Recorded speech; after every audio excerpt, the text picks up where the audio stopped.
बिस्मिल्लाहिर्रहमानिर्रहीम। My dear students and viewers, अस्सलाम वालेकुम।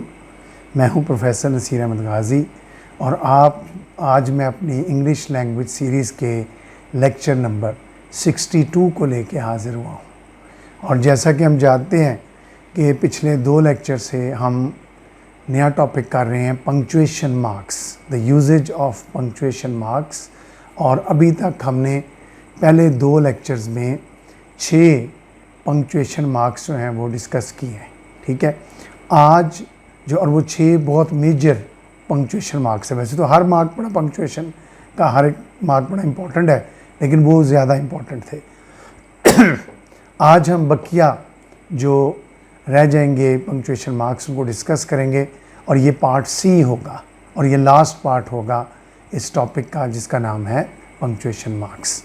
तो इससे पहले कि मैं स्टार्ट करूं पॉइंट नंबर 7 से या पंक्चुएशन मार्क नंबर 7 से, मैं रिक्वेस्ट करूंगा उन तमाम स्टूडेंट्स से जिन्होंने अभी तक चैनल को सब्सक्राइब नहीं किया, वो व्यूअर्स भी, कि वो चैनल को सब्सक्राइब करें, बेल आइकॉन को क्लिक करें ताकि मेरी हर एजुकेशनल और जर्नल वीडियो आप तक पहुंचती रहे।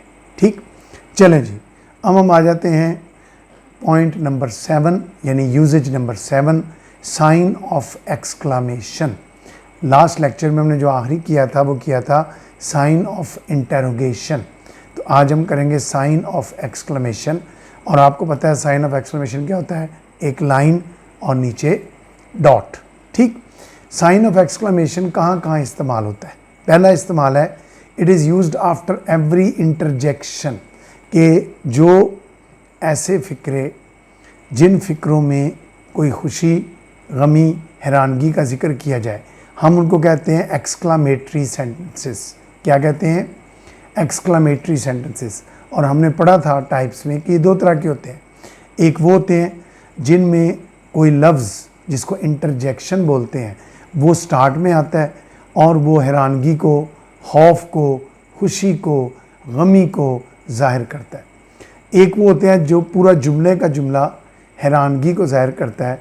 ठीक है, उसके एंड में हम साइन ऑफ एक्सक्लेमेशन लगाते हैं। ठीक, तो पहला यूजेज है कि इंटरजेक्शन के बाद, एक एक्सक्लामेटरी सेंटेंस में इंटरजेक्शन के बाद एक साइन ऑफ एक्सक्लेमेशन लाजमी लगाना पड़ता है। मसलन हुर्रा, देखो ना, हुर्रा, अब ये इंटरजेक्शन है।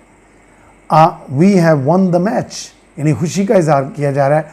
Hurrah, we have won the match. तो हुर्रा के बाद हम क्या लगाएंगे? Sign of exclamation.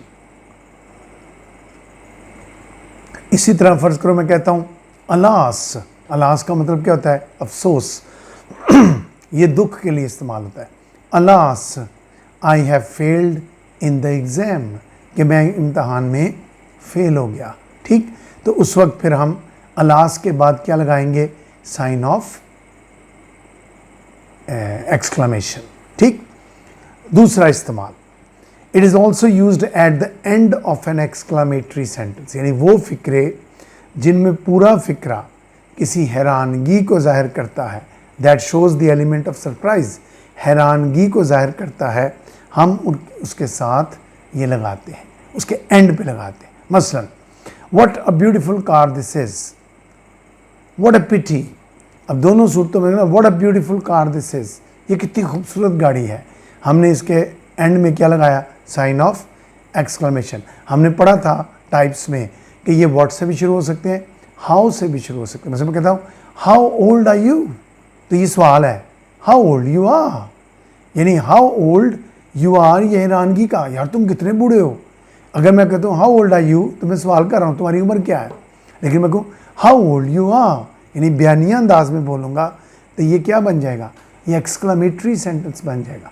इसके आखिर में भी हम क्या लगाएंगे? Sign of exclamation. ठीक, सो इस तरह व्हाट अ पिटी, यानी कैसी अफसोस की बात है। व्हाट अ पिटी, यानी किसी चीज़ को देखें तो बड़ा इंतहाई दुख हो, तो हम ये फ्रेज़ इस्तेमाल करते हैं।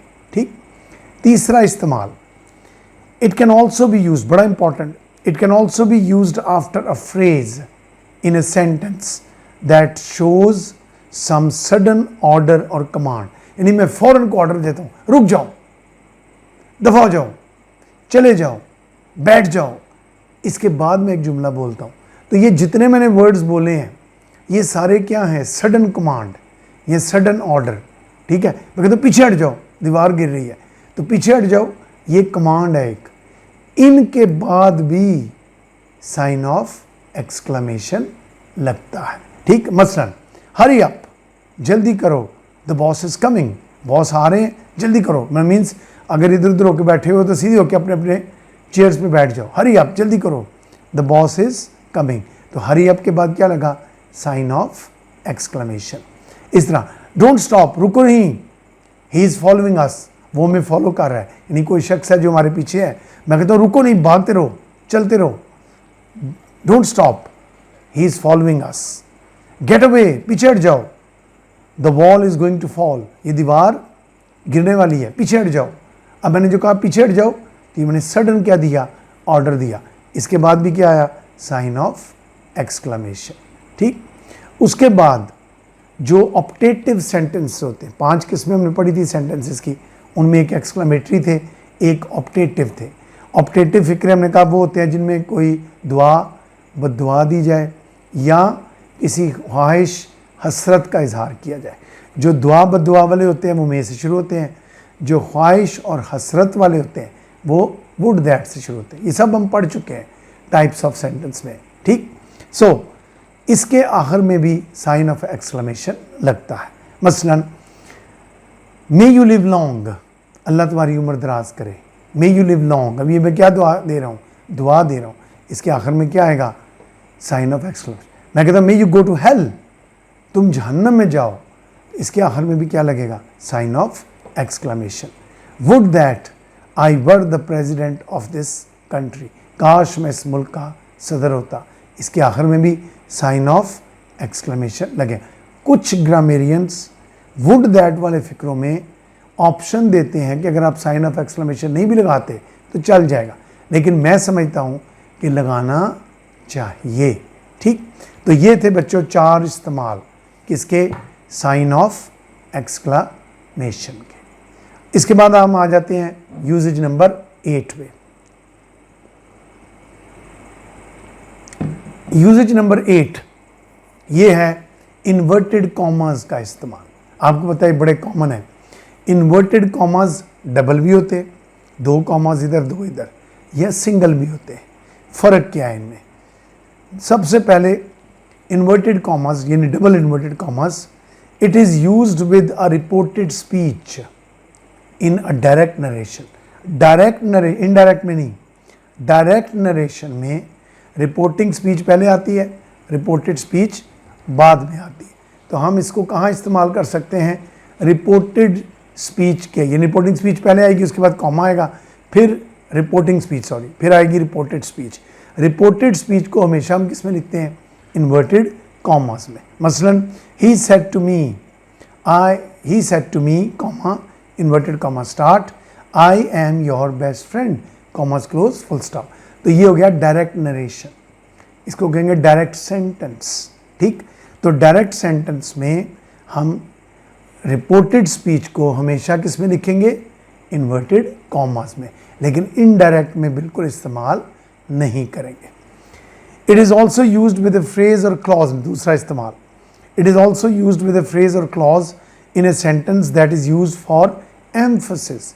एक जुमले में किसी फ्रेज, किसी वर्ड, किसी फ्रेज या किसी क्लॉज को अगर हमने ज़ोर देना हो उस पर, तो हम उसको इन्वर्टेड कॉमास में लिख सकते हैं। अक्सर राइटर का नाम जुमले में लिखें, कोई एक्सप्लेनेशन कर रहे हो, रेफरेंस टू कॉन्टेक्स्ट कर रहे हो, कोई क्वेश्चन का आंसर कर रहे हो और उसमें राइटर का नाम या वर्क का नाम, फ़र्ज़ करें कोई पोएम है, पोएम का नाम है the rape of the lock, तो मैं उसका नाम जब बार बार लिखूँगा तो मैं कॉमास में लिखूँगा। अब इसमें ग्रामेरियंस कहते हैं कि आप डबल कॉमास भी यूज़ कर सकते हैं, सिंगल कॉमास भी यूज़ कर सकते हैं। फिर सुन लें, जब एक जुमले में कोई वर्ड, कोई फ्रेज़ या कोई क्लॉज इसको ज़ोर देने के लिए, एम्फसाइज करने के लिए इस्तेमाल किया जाए तो उसको भी जुमले के अंदर डबल इन्वर्टेड कॉमास में लिखा जा सकता है, लेकिन उसको सिंगल में भी लिखा जा सकता है। ठीक, ये है इसका मतलब। It is the red shoes, it is the red shoes, ये रेड शूज़ अब एक ऑब्जेक्ट का नाम है। द रेड शूज़ कहानी के अंदर है। विच create a super natural atmosphere, कहता है जो सुपर नेचुरल पे मैं जोर देना चाह रहा था, उसको भी मैंने किस में लिख दिया, इन्वर्टेड कॉमास में। तो देखो इस जुमले में it is the red shoes which create a super natural effect atmosphere. So मैंने जोर किन दो चीज़ों पे दिया है, द रेड शूज़ पे और सुपर नेचुरल पे। उन दोनों को मैंने डबल कॉमास में लिखा, चाहूँ तो सिंगल में भी लिख सकता हूँ। ठीक, इसी तरह अगर एक जुमला है, फर्ज करें डायरेक्ट स्पीच है, उसमें रिपोर्टेड स्पीच हमने कहा डबल कॉमा, वो हमेशा डबल में होनी है, सिंगल में नहीं होनी। लेकिन फर्ज करें रिपोर्टेड स्पीच के अंदर एक वर्ड ऐसा है जिसको मैं एम्फसाइज करना चाह रहा हूँ, जोर देना चाह रहा हूँ, तो उस वर्ड को मैं या फ्रेज को मैं या क्लॉज को मैं सिंगल कॉमास, वहाँ डबल पे नहीं लिखूंगा, यानी डबल के अंदर दोबारा डबल नहीं होगा। फिर सुन लें, रिपोर्टेड स्पीच जो इन्वर्टेड कॉमास में लिखी जाती है और डबल इन्वर्टेड कॉमास में लिखी जाती है, अगर उसके अंदर कोई वर्ड, कोई फ्रेज या कोई क्लॉज आ जाए तो उसको हम सिंगल कॉमास में लिखते हैं। मिसाल के तौर पे the writer said comma inverted comma start, I want to get rid of all these useless books. जोर किस पे है, यूजलेस पे। तो बुक्स के बाद आ गया इन्वर्टेड कॉमास क्लोज, लेकिन यूजलेस को सिंगल कॉमास में लिखेंगे। किस में लिखेंगे, सिंगल कॉमा। तो याद रखें, अगर एक सेंटेंस डबल इन्वर्टेड कॉमास में लिखा गया हो तो उसको हम सिंगल इन्वर्टेड, उसके अंदर किसी वर्ड को, फ्रेज को या क्लॉज को एम्फसाइज करने के लिए लिखना हो तो हम सिंगल कॉमास लगा देंगे। ठीक, उसके बाद आ गया एपोस्ट्रोफी। आपको पता है एपोस्ट्रोफी हम लगाते हैं ऊपर करके कॉमा, सिंगल कॉमा जो ऊपर लगता है, लेटर के ऊपर लगता है, नीचे नहीं लगता। जो नीचे लगता है वो कॉमा है, जो ऊपर लगता है कॉमे की तरह का, उसको कहते हैं एपोस्ट्रोफी। सबसे कॉमन इसका इस्तेमाल ये है कि किसी नाउन की, यानी नाम की, चाहे वो नाम बंदे का हो, जगह का हो, पर्सन, प्लेस और थिंग, किसी के साथ उसका पोजेशन शो करना हो। क्या शो करना हो, possession. Tariq's house, Sialkot's weather. तो जब उसको हमने उसकी पोजेशन शो करनी हो तो हम उधर एपोस्ट्रोफी और एस इस्तेमाल करते हैं। कभी कभी आपको पता है कि हम एपोस्ट्रोफी लगाते हैं लेकिन एस नहीं लगाते, वो हमने पढ़ लिया हुआ है। एपोस्ट्रोफी का इस्तेमाल नाउन के चैप्टर में हमने पढ़ लिया और प्रोनाउन में भी पढ़ा था। ठीक, Tariqs house is very beautiful. Tariqs, अब देखो ना इसमें मैंने लिखा तारिक, आगे एपोस्ट्रोफी और S. Tariq's house is very beautiful. तो तारिक्स के साथ मैंने क्या लगा दिया, तारिक के साथ ऊपर apostrophe. What is your father's name, what is your father's name. तो फादर एपोस्ट्रोफी एस। ठीक, उसके बाद दूसरा कि अगर हमने कोई वर्ड में से, एक वर्ड है do not, should not, will not, इनमें से कोई वर्ड, कोई लेटर या लेटर्स स्किप करने हो, शॉर्ट करने के लिए, यानी डू नॉट को डोंट बनाना हो, ठीक है, और शुड नॉट को शुडंट बनाना हो, तो जो लेटर मिस होगा उसकी जगह ऊपर हम क्या लगा देंगे, एपोस्ट्रोफी। मतलब डू नॉट में NOT, नॉट का O हमने ख़त्म किया तो उसकी जगह हम क्या लगा देंगे, एपोस्ट्रोफी। सो रूल क्या हुआ, if we want to skip a letter in any word we use apostrophe for it. और एपोस्ट्रोफी कहाँ लगेगा, उस लेटर की जगह, ना उससे पहले ना उसके बाद। ठीक, मसलन I don't play hockey, I don't play hockey. अब डू नॉट का मैंने क्या बना दिया, डोंट। तो एन और टी के दरमियान मैंने ऊपर क्या लगा दिया, apostrophe. He didn't go there, he didn't go there, didn't, did not, फिर एन ओ की जगह मैंने क्या लगा दिया, apostrophe. He didn't go there. I wasn't present in the class that day, मैं उस दिन क्लास में मौजूद नहीं था।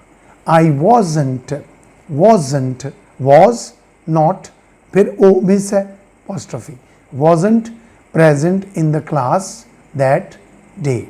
ठीक, उसके बाद आ गया इसका तीसरा इस्तेमाल कि कुछ नाउन ऐसे होते हैं जिनके प्लूरल्स बनाने हो, प्लूरल्स, सिंगुलर प्लूरल। ठीक है, मसलन MA, masters in arts, MA, मैं कहता हूँ मेरी क्लास में बहुत से MAs हैं, यानी बहुत से स्टूडेंट हैं जिन्होंने MA किया हुआ है, तो ये अक्सर सब्जेक्ट्स के साथ लगता है। ठीक है, तो मैं क्या लगाऊँ, MPhils, PhDs।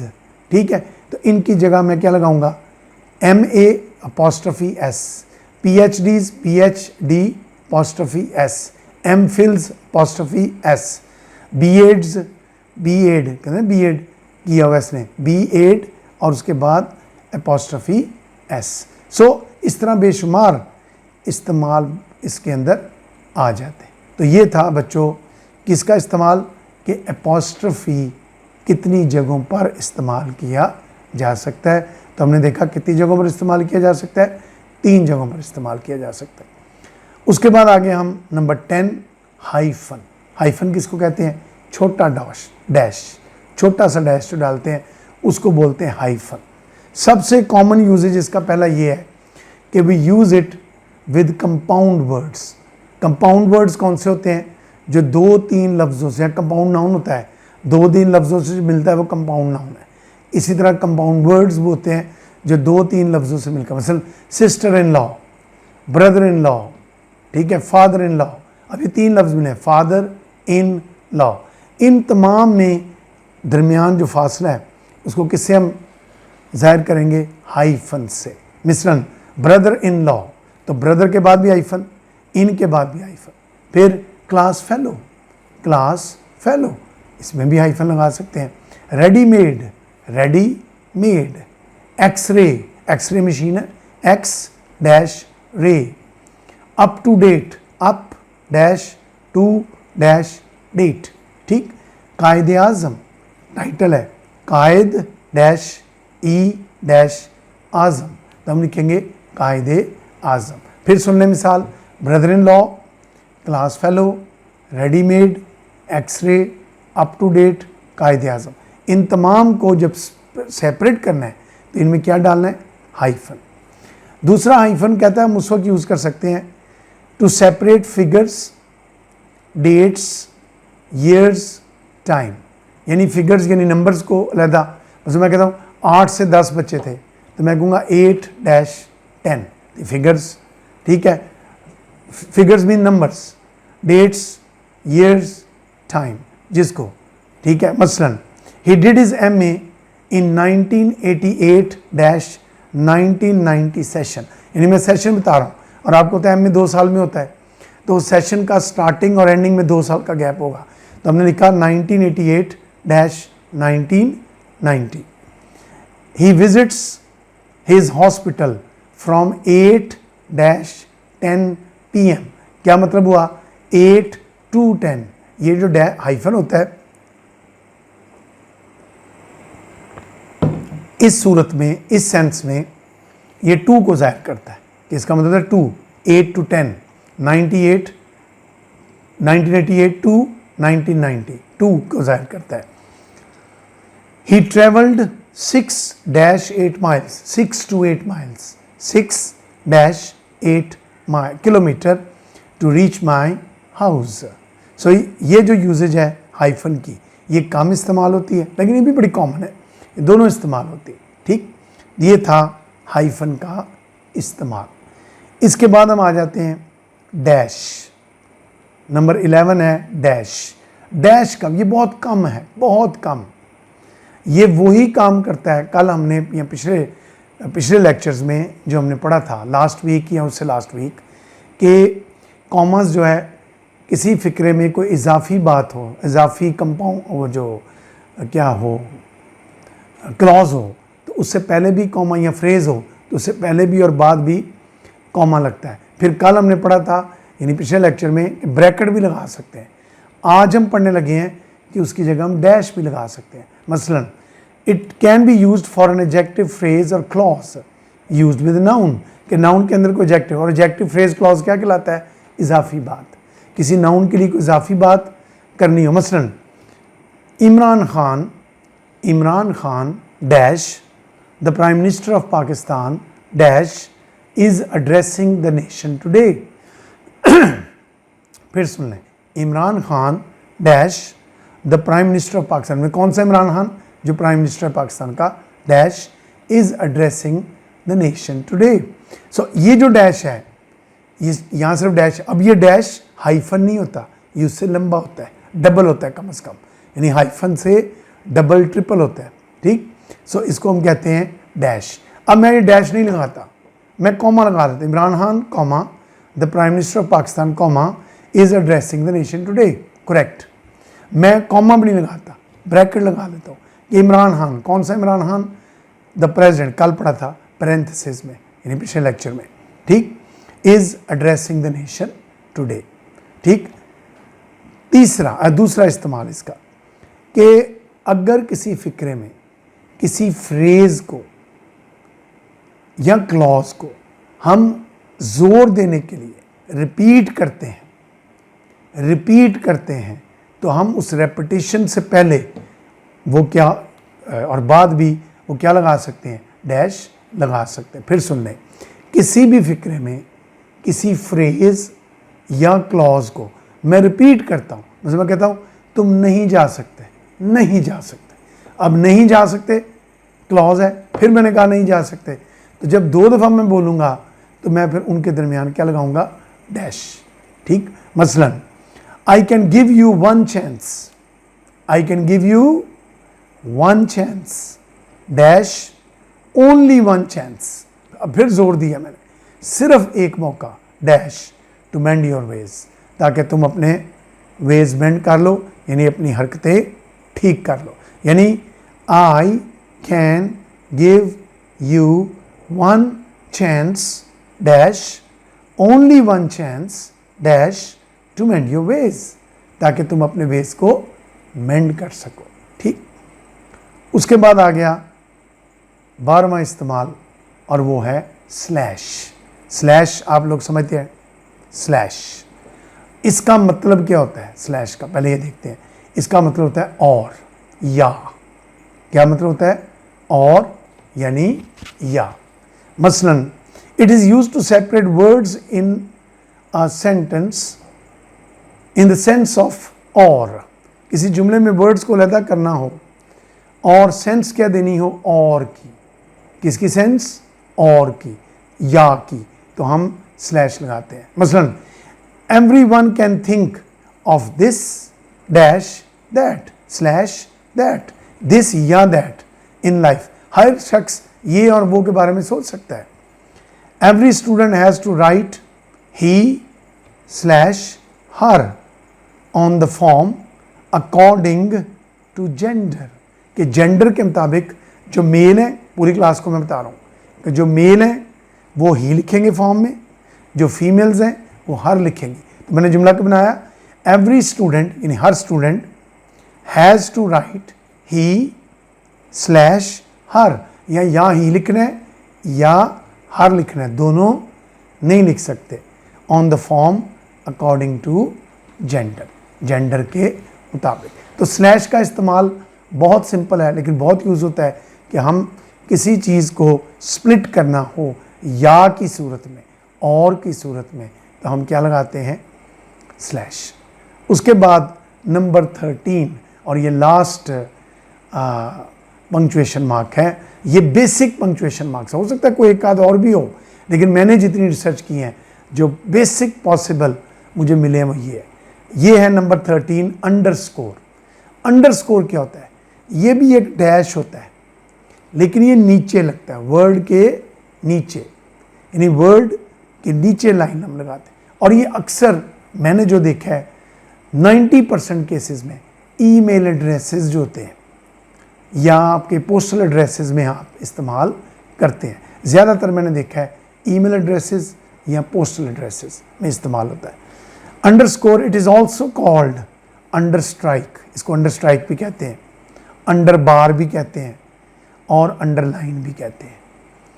That is generally used in email addresses and such things, या मतलब ईमेल एड्रेसेस या postal addresses to signify them. मसलन मैं अपना एड्रेस लिखता हूँ, कई लोग जो है ना अपने एड्रेस को, ईमेल एड्रेस को ज़्यादा महफूज करने के लिए, सेव करने के लिए अंडरस्कोर इस्तेमाल करते हैं। जैसे मैं लिखता हूँ प्रॉफ यानी प्रोफेसर, प्रॉफ अंडरस्कोर गाजी, यानी मेरा नाम है गाजी, प्रॉफ अंडरस्कोर गाजी @gmail.com। तो मैंने क्या कर दिया, प्रॉफ अंडरस्कोर गाजी @gmail.com। तो ये अंडरस्कोर जो है, ये अंडर स्ट्राइक, ये ज़्यादातर पोस्टल एड्रेसेस में भी कम, ईमेल एड्रेसेस में आपको बहुत ज़्यादा नज़र आएगा। और भी कोई इसका एक्सेप्शनल यूजेज हो सकता है, लेकिन वो बहुत रेयर है, ना होने के बराबर है। ठीक, तो ये तो थे बच्चों आज का हमारा लेक्चर। ये पार्ट सी था पंक्चुएशन मार्क्स का।